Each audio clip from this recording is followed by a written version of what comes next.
Hello दोस्तों, कैसे हैं आप सब। आशा करते हैं कि आप सब स्वस्थ होंगे और मस्त होंगे।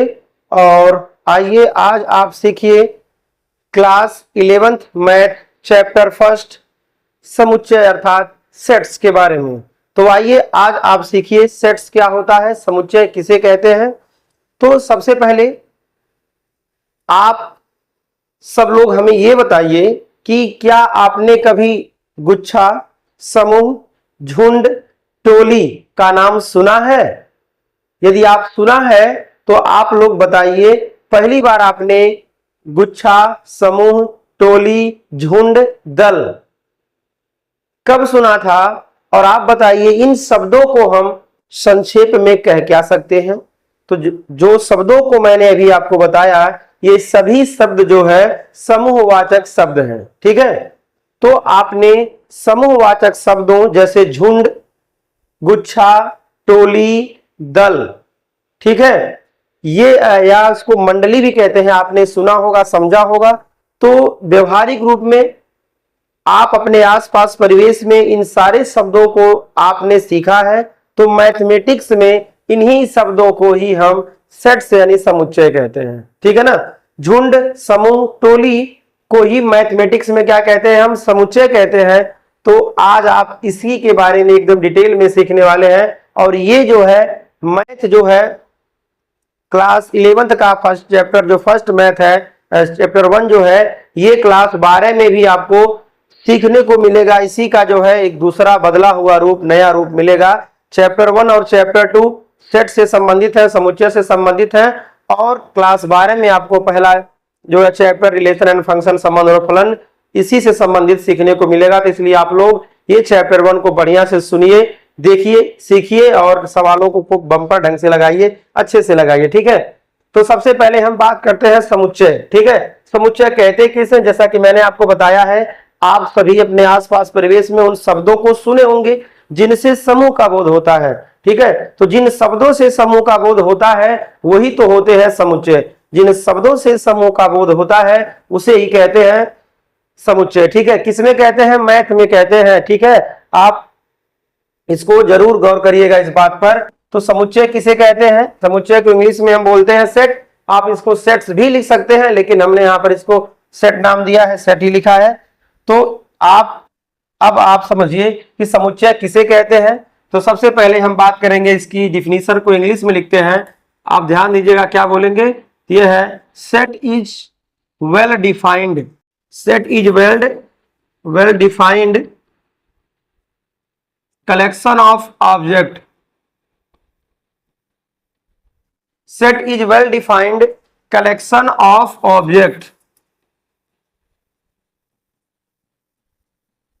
ठीक है, set is well defined collection of object, इसको हिंदी में क्या कहेंगे, तो ध्यान देना है, वस्तुओं के सुपरिभाषित संग्रह को, वस्तुओं के सुपरिभाषित संग्रह को समुच्चय कहते हैं। वस्तुओं के सुपरिभाषित संग्रह को क्या बोलते हैं, समुच्चय कहते हैं।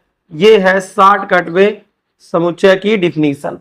एक लाइन में क्या है, वस्तुओं के सुपरिभाषित संग्रह को समुच्चय कहते हैं। इंग्लिश में क्या बोलेंगे, set is well defined collection of object. ठीक है, ये हुआ आपके सामने पहला डिफिनीशन, यहां पर आपके सामने है। अब हम यहां पे बात करते हैं वस्तु। तो आप समझते हैं वस्तु क्या होता है, लेकिन यहां संग्रह मतलब गैदरिंग, संग्रह मतलब क्या हुआ, गैदरिंग करते हैं, उसको एक जगह इकट्ठा करते हैं, तो वो क्या कहलाएगा, वो कहलाएगा समुच्चय। ठीक है, थोड़ा सा यहाँ पे या सट गया है, इसको हम सही कर देते हैं।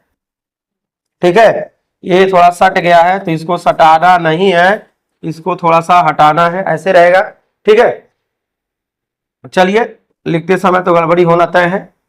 ये हुआ सुपरिभाषित का मतलब क्या होता है कि जिन वस्तुओं को एक झुंड में, एक समूह में, एक जगह इकट्ठा किया गया है वो जो है सुपरिभाषित हो, मतलब उनमें कोई विशेष गुण हो। सुपरिभाषित का मतलब होता है कि उन वस्तुओं को जो जिसे झुंड में रखा गया है एक समूह में रखा गया है उसके गुण को कुछ बताया जा सके। इसका दूसरा डिफिनेशन जो है यहाँ कुछ ऐसा है, कैसा है कि ऐसी वस्तुओं, ध्यान देना है, ऐसी वस्तुओं या पदों के संग्रह को, ऐसी वस्तुओं या पदों के संग्रह को समुच्चय कहते हैं। समुच्चय कहते हैं, थोड़ा ध्यान देना है। ऐसी वस्तुओं या पदों के संग्रह को समुच्चय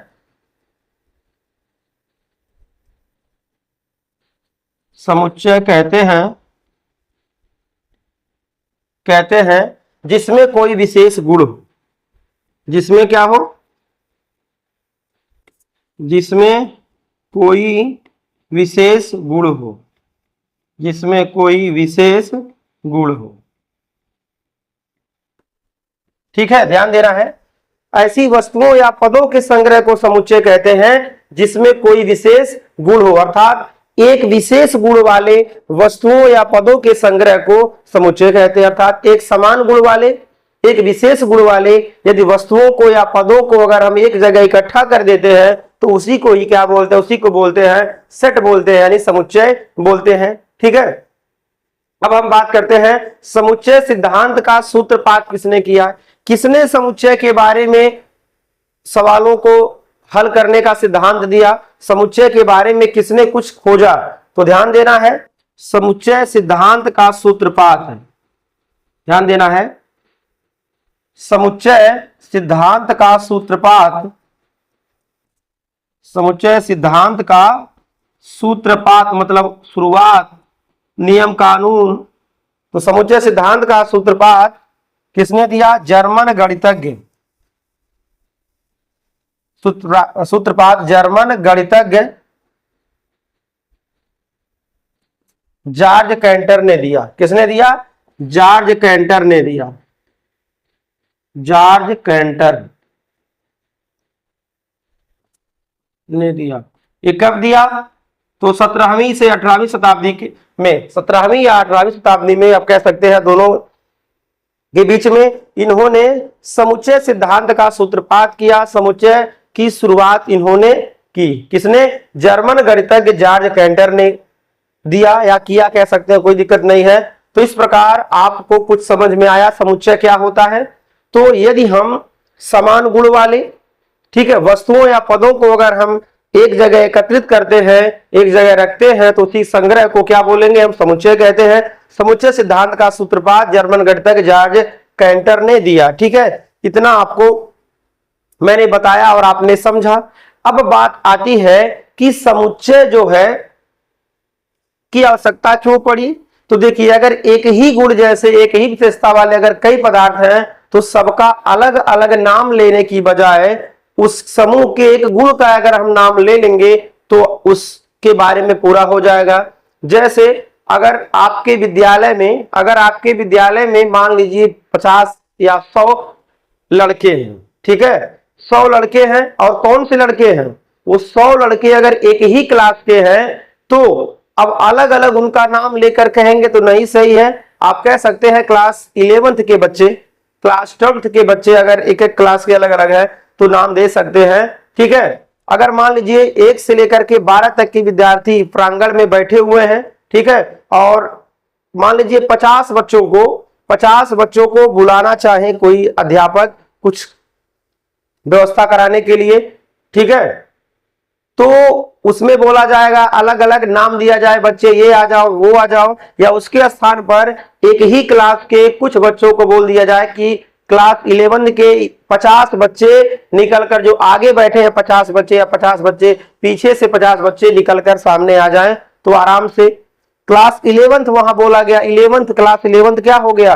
पूरे बच्चों का समूह को बताने वाला शब्द हो गया ना। तो इस प्रकार, या अगर हम कहें 1 से लेकर अनंत तक की संख्याएं हैं, 1 से लेकर के अनंत तक की संख्याएं हैं, तो इनको हम क्या नाम दे सकते हैं? 1 2 3 4 5 6 7 8 9 अनंत तक ऐसे कहते जाएं, तो इसको हम क्या कह सकते हैं संक्षेप में? जो हम कह सकते हैं वही समझिए हो जाएगा समुच्चय। जैसे अगर 1 से अनंत तक की संख्याओं को हम क्या कह सकते हैं, प्राकृतिक संख्याएं कह सकते हैं, गिनती की संख्याएं कह सकते हैं। ठीक है, इसी प्रकार A B C D E F G H I लेकर के ऐसे dash dash X Y Z तक। ठीक है, तो ए से लेकर के जेड तक के संख्याओं को हम क्या कह सकते हैं, आप बता सकते हैं क्या कमेंट बॉक्स में। तो ए से लेकर के जेड तक के संख्याओं को हम इंग्लिश अल्फाबेट या अंग्रेजी वर्णमाला कह सकते हैं। तो इस प्रकार अगर ए से लेकर जेड तक के अक्षरों का अगर हम समूह बनाएं तो उसको बोलेंगे ए से लेकर जेड तक के या अंग्रेजी वर्णमाला के अक्षरों का समूह यानी समुच्चय। तो आपने कुछ समझा। अब हम बात करते हैं अंग्रेजी वर्णमाला के कैपिटल लेटर से समुच्चय को हम निरूपित करते हैं। कोई अगर समुच्चय है तो उसको हम अंग्रेजी वर्णमाला के कैपिटल लेटर अर्थात इंग्लिश अल्फाबेट के कैपिटल लेटर से प्रदर्शित करते हैं। ठीक है, तो आप इसको आराम से ध्यान से नोट कर लीजिए। ठीक है, फिर हम आगे बढ़ते हैं। अब हम यहाँ पे बात कर लेते हैं समुच्चय के उदाहरण। तो समुच्चय के उदाहरण हम आपको दें, इसके पहले आपको समझना होगा कि किसी समुच्चय को अंग्रेजी वर्णमाला के कैपिटल लेटर से प्रदर्शित किया जाता है। ठीक है ना, क्या किया जाता है, समुच्चय को अंग्रेजी वर्णमाला के कैपिटल लेटर से प्रदर्शित किया जाता है। जैसे हम यहाँ पर उदाहरण लेते हैं, सबसे पहले उदाहरण लेते हैं यहां पर क्या, अंग्रेजी वर्णमाला के, ध्यान देना है, अंग्रेजी वर्णमाला के, अंग्रेजी वर्णमाला के सबसे सस्ता वाला पहले देते हैं, अंग्रेजी वर्णमाला के स्वरों का समुच्चय, अंग्रेजी वर्णमाला के स्वरों का समुच्चय। ठीक है, तो अंग्रेजी वर्णमाला के स्वरों का समुच्चय है, इसको हम V बराबर लिख सकते हैं। अंग्रेजी वर्णमाला के स्वर को हम इंग्लिश में वावेल कहते हैं। वावेल का फर्स्ट लेटर क्या है, V है। तो समुच्चय को हम कैपिटल लेटर से प्रदर्शित करते हैं, तो V बराबर क्या हो जाएगा, यहां पे आप लिख लीजिए AEIOU। ठीक है, इस प्रकार यहां पे तैयार हो जाएगा। दूसरा ले सकते हैं, ऐसे कुछ लेते हैं और आपको धीरे धीरे समझ में आने लगेगा। अंग्रेजी वर्णमाला के, अंग्रेजी वर्णमाला के अक्षरों का समुच्चय, अंग्रेजी वर्णमाला के अक्षरों का समुच्चय। ठीक है, तो अब आप समझ गए होंगे कैसे कैसे लिखना है। और आपको ध्यान देना है यहां पर अंग्रेजी वर्ण जो समुच्चय होता है उसको कैपिटल लेटर से, और समुच्चय को लिखने के लिए मझले कोष्ठक का प्रयोग करते हैं। किसका प्रयोग करते हैं, समुच्चय लिखने के लिए मझले कोष्ठक का प्रयोग करते हैं, और उसमें प्रत्येक अवयव को, प्रत्येक पद को कामा कामा लगाकर लिखते हैं। समझ गए। ठीक है, मैंने फटाफट आपको लिख दिया। ठीक, तो इसको आपको ध्यान देना है कैसे लिखते हैं। किसी भी समुच्चय को मझला कोष्ठक लगा करके उसमें उसके अवयवों को कामा कामा लगा करके लिखते हैं। ठीक है, तो इसी प्रकार दूसरा है अंग्रेजी वर्णमाला के अक्षरों का समुच्चय। तो इंग्लिश अल्फाबेट के लिए अंग्रेजी वर्णमाला को हम ए से लिख लीजिए, ऐसे समुच्चय को। ए बराबर क्या हो जाएगा, यहां से आप ABCD ऐसे एंड सो ऑन, और कहां तक जाएगा ये, X Y और Z ऐसे। ठीक है, इस प्रकार ये हो गया आपका समुच्चय। ये क्या हो गया है, अंग्रेजी वर्णमाला के अक्षरों का समुच्चय आपके सामने है। इंग्लिश अल्फाबेट का सेट है, ए है यहां पर है। अब हम तीसरा उदाहरण ले लेते हैं। यहां पर तीसरा उदाहरण लेते हैं प्राकृतिक संख्याओं का समुच्चय। तीसरा उदाहरण क्या लेते हैं, प्राकृतिक संख्याओं का समुच्चय, प्राकृतिक संख्याओं का समुच्चय। तो ध्यान देना है, समुच्चय को हमेशा कैपिटल लेटर से लिखते हैं। तो प्राकृतिक संख्याओं का समुच्चय, प्राकृतिक संख्याओं को इंग्लिश में नेचुरल नंबर कहते हैं। तो n बराबर क्या हो जाएगा, 1 2 3 4 और ऐसे एंड सो ऑन, कहां तक, इनफाइनाइट तक जाएगा। ठीक है, तो मझले कोष्ठक का प्रयोग करते हैं, कामा कामा लगाकर संख्याओं को रखते जाते हैं। और ध्यान देना है, एक संख्या को एक ही बार लिखा जाता है समुच्चय में, और वैसे भी प्राकृतिक संख्याएं एक ऐसे क्रमागत होती है, कोई इसमें रिपीट नहीं होता है। तो यहां पर आपके सामने ये हो गया है। ठीक है, अब हम चौथा लेते हैं पूर्णांकों का समुच्चय। यहां क्या लेते हैं, पूर्णांकों का समुच्चय। तो आप समझ गए होंगे अब। तो पूर्णांकों का समुच्चय जब हम लेते हैं तो आपको पता है पूर्णांक क्या क्या होता है। पूर्णांकों का समुच्चय आई बराबर, चूंकि आई फॉर क्या होता है, आई फॉर होता है इंटीजर्स, तो आई बराबर क्या हो जाएगा, माइनस इनफाइनाइट से यहां तक, माइनस के 2, माइनस का 1, 0, 1, 2, 3 डैश डैश कहां तक, अनंत तक। तो पूर्णांक क्या होता है, संख्या रेखा पर उपस्थित सभी धनात्मक और सभी ऋणात्मक वो भी शून्य सहित संख्याएं क्या कहलाती हैं, पूर्णांक कहलाती हैं। तो पूर्णांक में माइनस इनफाइनाइट से ये क्या है, ये आपका माइनस है, माइनस इनफाइनाइट से कहां तक, माइनस ऐसे होते हुए -2, -1, 0, 1, 2, 3 और प्लस के इनफाइनाइट तक। तो ये है पूर्णांकों का समुच्चय, इस प्रकार लिखा जाएगा। प्राकृतिक संख्याओं का समुच्चय ऐसे होगा, अंग्रेजी वर्णमाला के अक्षरों का समुच्चय ऐसे होगा, और अंग्रेजी वर्णमाला के स्वरों का समुच्चय यहाँ पर आपके सामने ऐसे होगा। ठीक है, तो ये उदाहरण आपके सामने हुए हैं। आइए हम कुछ और उदाहरण लेते हैं। यहाँ पे हम 5वां उदाहरण लेते हैं। यहाँ लेते हैं सम संख्याओं का समुच्चय। क्या लेते हैं, सम संख्याओं का समुच्चय। यहाँ पे लेते हैं हम सम संख्याओं का समुच्चय। ठीक है, तो ध्यान देना है, कम से कम 10 एग्जाम्पल आज आप सीखिए। तो सम संख्याओं का समुच्चय, तो इवन माने सम होता है, तो ई बराबर क्या हो जाएगा, सम संख्याएं 2 की गुणज होती है, तो 2, 4, 6, 8 एंड सो ऑन कहां तक जाएगा, अनंत तक। ये आपके सामने है सम संख्याओं का समुच्चय, इसको ऐसे लिख दिया जाएगा। इसी प्रकार विषम संख्याओं का समुच्चय, विषम संख्याओं का समुच्चय क्या हो जाएगा, ओ ऑड माने विषम होता है, तो ओ बराबर में मझले कोष्टक में 1, 3, 5, 7, 9, डैश डैश डैश अनंत तक जाएगा। तो एक कैटेगरी का हम केवल एक लिख रहे हैं। ठीक है, अब आते हैं अंग्रेजी महीनों के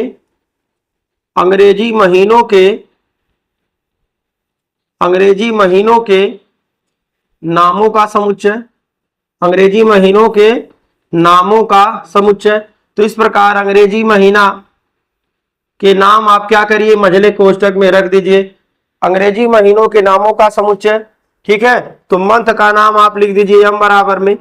ठीक है, एम बराबर में अब लिखिए, आप हिंदी में लिखिए या अंग्रेजी में लिखिए, कोई दिक्कत नहीं है, जनवरी, फरवरी। ठीक है, तो आपको पूरा नाम पता ही होगा, तो आप लोग इसको अब तैयारी के लिए प्रैक्टिस में लिख लीजिएगा, जनवरी, फरवरी, और ऐसे ही आपको मार्च, अप्रैल, मई, जून, जुलाई, अगस्त, सितंबर, अक्टूबर, नवंबर, दिसंबर, कहां तक जाइएगा आप लोग दिसंबर तक ऐसे पूरा भर लीजिएगा। बाकी आप तो समझ ही गए हैं कैसे लिखना है। ठीक है, इस प्रकार यहां पर आपके सामने है। ठीक, और हम 7वां ले लेते हैं सप्ताह के दिनों के नामों का समुच्चय, सप्ताह के दिनों के नामों का समुच्चय, सप्ताह के दिनों के नामों का समुच्चय। ध्यान देना है, ये क्या हो जाएगा, तो वीक का नाम लिखना है, तो क्या हो जाएगा यहां से, हालांकि सोमवार से नहीं शुरू करते हैं, सप्ताह का पहला दिन कौन सा होता है, संडे होता है। तो ठीक है, तो यहीं से शुरू करते हैं, रविवार, कहां से शुरू करते हैं, रविवार, उसके बाद सोमवार, बाकी आप वार जानते हैं, आप वार कर लीजिएगा। ठीक है, कहां तक हम लोग जाएंगे, ऐसे आ जाएंगे हम लोग शनिवार तक। कहां तक आ जाएंगे, शनिवार तक। ठीक है, तो आपको समझ में आ गया होगा, बीच में आप भर लीजिएगा। तो देखिए समुच्चय के उदाहरण आपके सामने यहां पर है, और भी समुच्चय हैं, कुछ हम मौखिक बोल देते हैं। देखिए समुच्चय में और क्या है, भारत के राष्ट्रपतियों का समुच्चय, प्रधानमंत्रियों का समुच्चय, उत्तर प्रदेश के मुख्यमंत्रियों का समुच्चय। ठीक है, ये सब हो जाएगा। और क्या होगा, क्लास 10 में बोर्ड, यूपी बोर्ड में पढ़ाए जाने वाले विषयों का समुच्चय। तो यूपी बोर्ड में क्लास 10 में कौन सा विषय पढ़ाया जाता है, ये सीमित संख्या है, तो इसको गिन के आप वहां लिख सकते हैं। तो इस प्रकार ये सभी समुच्चय के क्या हैं, उदाहरण हैं। ये सभी क्या हैं, समुच्चय के उदाहरण हैं, और भी आपके सामने समुच्चय के उदाहरण आएंगे। ठीक है, तो थोड़ा सा और हम आगे देख लेते हैं। आगे हम 8वां उदाहरण ले लेते हैं। यहां पे लेते हैं इलाहाबाद, ALLAHABAD, इलाहाबाद के अक्षरों का समुच्चय। ठीक है, इलाहाबाद के अक्षरों का समुच्चय। आइए यहाँ पे कुछ सीखिए नया, क्योंकि ये जो हम यहाँ लिख रहे हैं कुछ नया ही है। तो इलाहाबाद के अक्षरों का समुच्चय, तो ध्यान देना, इसको यस बराबर लिख लीजिए, कोई दिक्कत नहीं है। अब आपको यहाँ पे सीखना है कि यदि अक्षर रिपीट हो रहा है इलाहाबाद में तो एक अक्षर को केवल एक बार लिखा जाएगा। ध्यान देना है, यहां पर एक अक्षर को केवल एक बार लिखा जाएगा। ए रहेगा, एल रहेगा, ये दोबारा नहीं आएगा, एच रहेगा, बी रहेगा और क्या रहेगा, डी, ऐसे लिखा जाएगा। ध्यान देना है, अगर कोई संख्या रिपीट हो रहा है समुच्चय में तो उसको बार बार नहीं लिखा जाएगा, वो गलत समुच्चय माना जाएगा, उसको दोबारा एक बार संख्या लिखेंगे, कामा करके लिखते हैं। इलाहाबाद में ए एल डबल बार है ना, तो इसलिए कई बार है, मतलब मल्टी टाइम आया है, तो केवल एक संख्या, एक अक्षर को केवल एक बार इस्तेमाल करेंगे यहां पर। ठीक है, अब थोड़ा आपको यहां समझ लेना है। जैसे मान लीजिए अगर यहाँ पे यस बराबर दिया है 1 2 2 3 3 अगर 4, अगर ऐसे समुच्चय है ना तो ये इसका ये गलत है, ये गलत समुच्चय है, समझ गए। सही समुच्चय का होगा यहाँ पर 1 2 3 और 4। ठीक है, ये सही समुच्चय है। किसी भी समुच्चय में अवयवों को रिपीट नहीं किया जाता है। तो आपने आज समझा समुच्चय के उदाहरण को। ठीक है, अब आइए हम बात कर लेते हैं यहां पर आपके सामने जो भी लिखा गया है, ठीक है, तो कामा कामा करके जो लिखा गया है वो क्या है, एलिमेंट है। ये सभी जितने लिखे गए हैं यहां पर, ये सभी क्या हैं, एलिमेंट हैं। ये सभी क्या हैं, ये सभी हैं एलिमेंट। क्या है, एलिमेंट हैं। इसको क्या बोलते हैं, इसको बोलेंगे हम अवयव। इसको क्या बोलेंगे, इसको हम बोलते हैं अवयव। तो मझले कोष्ठक के अंतर्गत जो पद लिखा होता है, जो संख्या लिखा होता है, उसको क्या बोलते हैं, उसको बोलते हैं अवयव। क्या बोलते हैं, उसको बोलते हैं अवयव। ठीक है, तो आइए इसको थोड़ा सा ध्यान से समझ लेते हैं क्या क्या है। जैसे मान लीजिए यहां पर अगर दिया है, थोड़ा आपको ध्यान से सुनना और समझना है। यदि यहां पर यस बराबर दिया है ऐसे, 1 दिया है, 2 दिया है, 3 है, 4 है और 5 है, ऐसे दिया है। ठीक है, तो ध्यान देना है, इसमें ये जो भी लिखे गए हैं ये सभी क्या हैं, ये हैं एलिमेंट। ये सभी क्या हैं, ये हैं एलिमेंट। माने क्या होगा, एलिमेंट माने अवयव। आप लोग वो केमिस्ट्री का रूल मत लगाइएगा, एलिमेंट माने तत्व होता है। ये आपके सामने है अवयव। अवयव बोलिए या इसको बोलिए पद। ठीक है, ये हो गया है। अब यहां पर समझिए कि एक जो है 1 2 3 4 और 5, 1 2 3 4 और 5 यस के क्या हैं, अवयव हैं। तो इसको कैसे लिखेंगे, ध्यान देना है। और एलिमेंट का ये स्टाइल वाला ई होता है। क्या होता है, स्टाइल वाला ई से कर लीजिए, ELEMENT। ठीक है, और इसका मतलब क्या होगा, इसका मतलब होता है बिलोंग्स टू। क्या होता है, बिलोंग्स टू। बिलोंग्स टू, या अगर ऐसा है तो होगा इज एलिमेंट। क्या होगा, इज एलिमेंट माने अवयव है। क्या होगा, इज एलिमेंट अवयव है।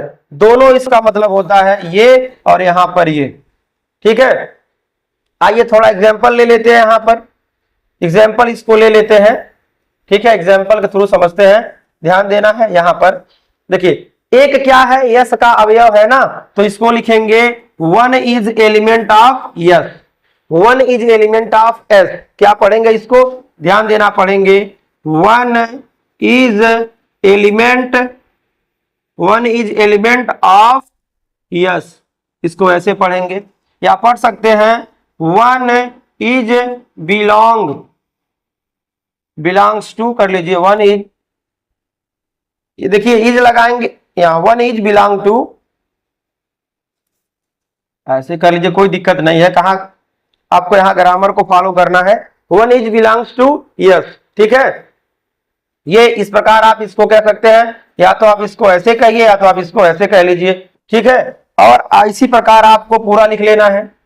अगर इसमें अवयव ये 1 2 3 4 5 अगर अवयव हैं तो ये सभी अवयव क्या है, यस के क्या है, एलिमेंट है। इस प्रकार हम यहां लिख सकते हैं 2 is element of yes, 3 is element of yes, 4 is element of yes और 5 इज एलिमेंट ऑफ यस। लेकिन ध्यान देना है 6 क्या अवयव है, यस का नहीं है।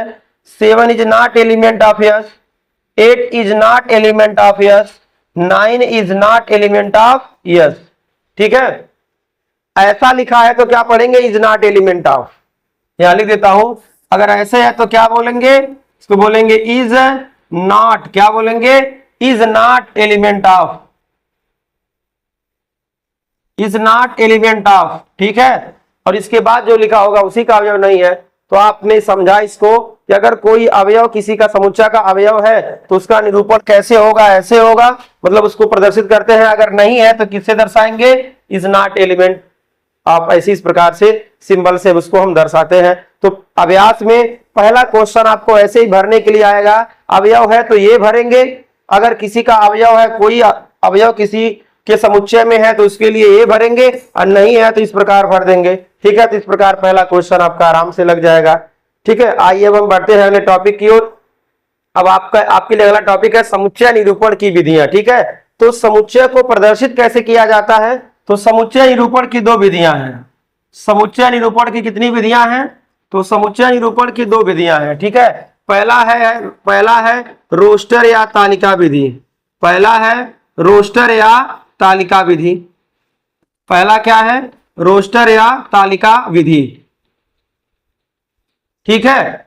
दूसरा क्या है, नियम या गुण विधि, नियम या गुण या समुच्चय निर्माण विधि, क्या नाम है उसका, समुच्चय निर्माण विधि, समुच्चय निर्माण विधि, ठीक है।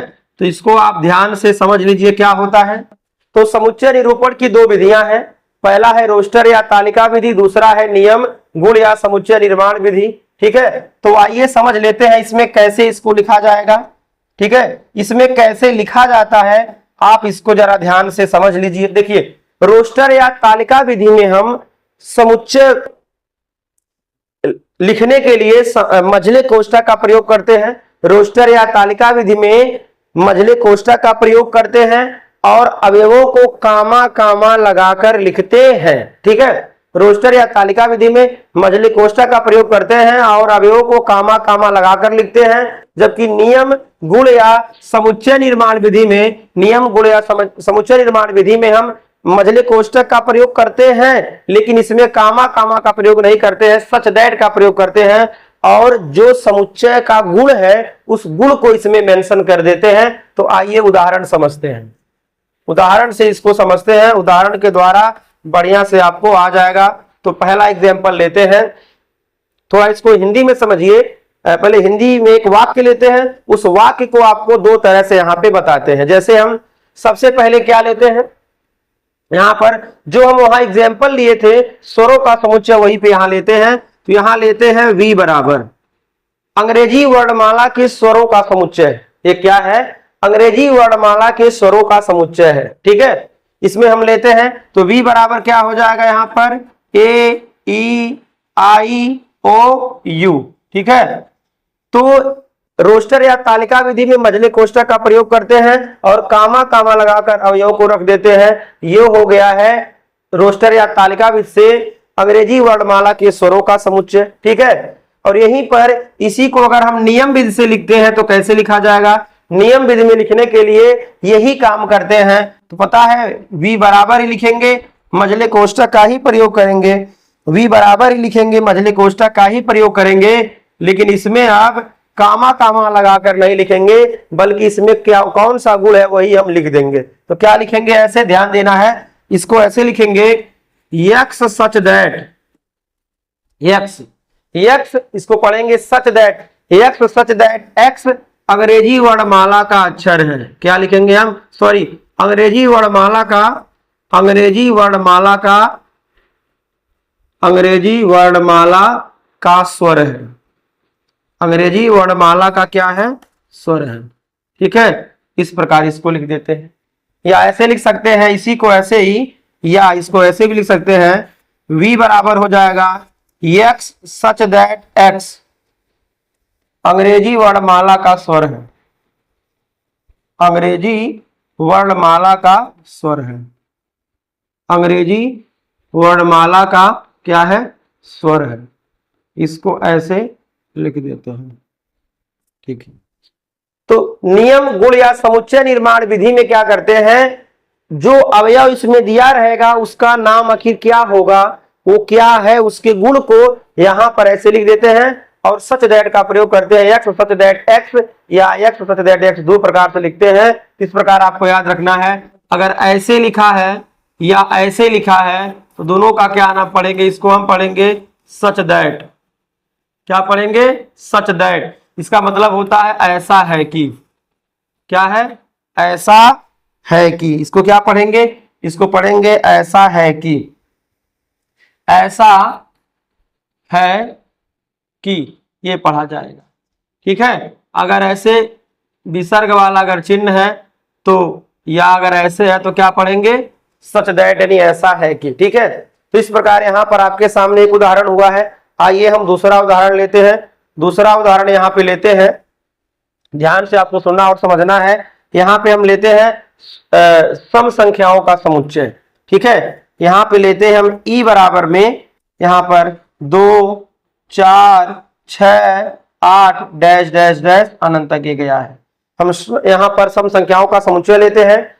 अब इसको देखिए, इसको नियम विधि से कैसे लिखेंगे तो ध्यान देना है। यहां पर लिखा जाएगा ऐसे ई बराबर, मझला कोष्ठक लगाएंगे और आप इसमें से कोई एक इस्तेमाल करिए। चलिए एक्स सच दैट एक्स ऐसा लिख लेते हैं। एक्स ऐसा है कि एक्स क्या है? सम संख्या है। सम संख्या है। ठीक है। ये समाप्त हो गई। एक्स सच दैट एक्स सम संख्या है। एक यहां लिख लीजिए या नहीं लिखिए, एक सम संख्या या सम संख्या तभी हुआ। इसी चीज को ऐसे भी लिख सकते हैं बाबू लोग। ये ई बराबर क्या हो जाएगा, इसको एक्स जो है सच that x such that X बराबर पता है 2n, जहां पे n बराबर पता है 1 2 3 डैश डैश कहां तक? अनंत तक। ऐसे n का मान 1 रखेंगे तो 2 आ जाएगा, 2 रखेंगे तो 4 हो जाएगा, 3 रखेंगे तो 6 हो जाएगा, 4 रखेंगे तो 8 हो जाएगा। तो कोई भी सम संख्या 2n के रूप की होती है। कोई भी सम संख्या 2n के रूप के होती है, अर्थात 2 की गुणज होती है या अपवर्त्य होती है। तो इस प्रकार यहां पर आपके सामने 2 एग्जाम्पल हमने दिया है। आइए एक तीसरा एग्जाम्पल भी ले लेते हैं। क्या करते हैं, एक हम तीसरा एग्जाम्पल भी यहां पर आपके लिए ले लेते हैं ताकि आपको बढ़िया से आ जाए। ठीक है। तो अब 2 कैटेगरी आपने यहां पे समझा है, तो आइए एक और ले लेते हैं। एक हम लेते हैं यहां पर यस बराबर, आप लोग अनुमान लगाइए हम क्या लिख रहे हैं। आप लोग अनुमान लगाइए हम यहां पे क्या लिखने वाले हैं ताकि आपको बढ़िया से आ सके। क्या हम लिख रहे हैं आप शायद समझ गए होंगे। ठीक है। यहां पर हमने कुछ ऐसे लिखा, यहां पर हमने कुछ ऐसे लिखा, आपने समझा हमने क्या लिखा।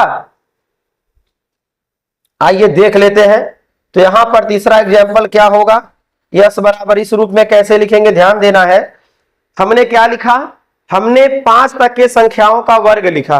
हमने क्या लिखा, 5 तक के संख्याओं का, वो भी प्राकृतिक संख्याओं का लिखा वर्ग। ठीक है। तो इसको हम क्या लिख सकते हैं, X such that X, X such that X बराबर क्या हुआ है, ये हुआ है N square. X such that X बराबर क्या हुआ है, ये हुआ है एन स्क्वायर। जहां ध्यान देना है, यहां पर जहां n बराबर क्या है, जहां n बराबर क्या है 1 2 3 4 5, n बराबर 1 से 5 है। इसी चीज को सस्ते में लिख सकते हैं, या यही चीज रहेगा, या इसको ऐसे लिख सकते हैं, ध्यान देना है 1 is less or equal than n, यहां पे 1 is less or equal than n और n is less or equal than 5, इस प्रकार भी लिख सकते हैं। जहां के बाद वाला 1 2 3 4 5 n का मान हो, या इसको ऐसे लिख सकते हैं, एक जो है 1 के बराबर हो और 5 1 से लेकर के 5 तक हो, ऐसे भी आप लिख सकते हैं। ठीक है। तो यहां पर आपने सीखा समुच्चय निरूपण की 2 विधियों के बारे में। रोस्टर या तालिका विधि से कैसे लिखते हैं, नियम गुण या समुच्चय, नियम विधि से, गुण विधि से या समुच्चय निर्माण विधि से इसको कैसे लिखते हैं, आपने इसको आराम से समझा। ठीक है। अब शायद आपको समझ में आ गया होगा। अगर आपको कुछ डाउट होगा तो अभ्यास जब हम कराएंगे तो आपको और बताया जाएगा। ठीक है। तो इतना ही आप तैयार रखिए, आपके लिए पर्याप्त रहेगा। आइए अब हम बढ़ते हैं अगले टॉपिक की ओर। अब यहाँ पर आपके लिए टॉपिक है समुच्चय से संबंधित महत्वपूर्ण तथ्य। तो आइए एक एक तथ्य की हम बात कर लेते हैं, एक एक तथ्य की हम बात करते हैं। तथ्य नंबर पहला लेते हैं, ध्यान देना है समुच्चय को, ध्यान देना है, ये है समुच्चय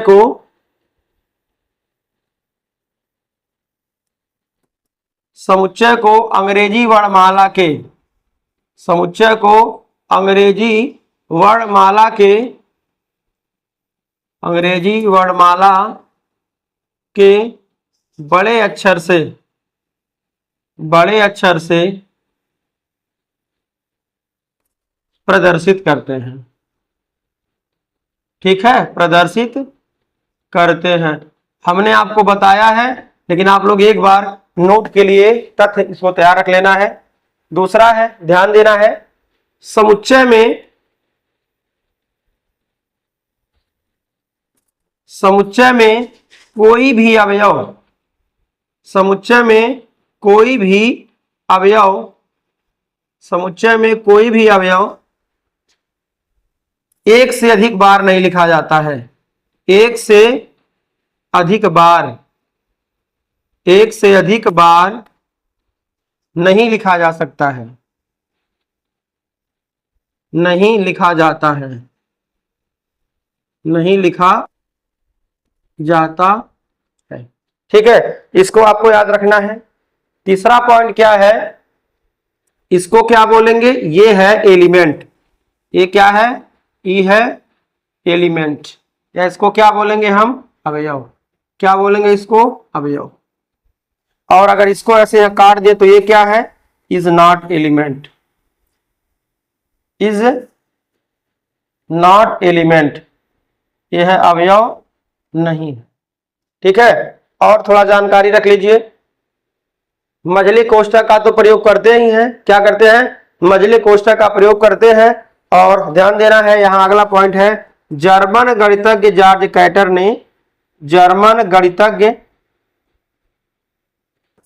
जॉर्ज कैंटर ने, जॉर्ज कैंटर ने समुच्चय सिद्धांत,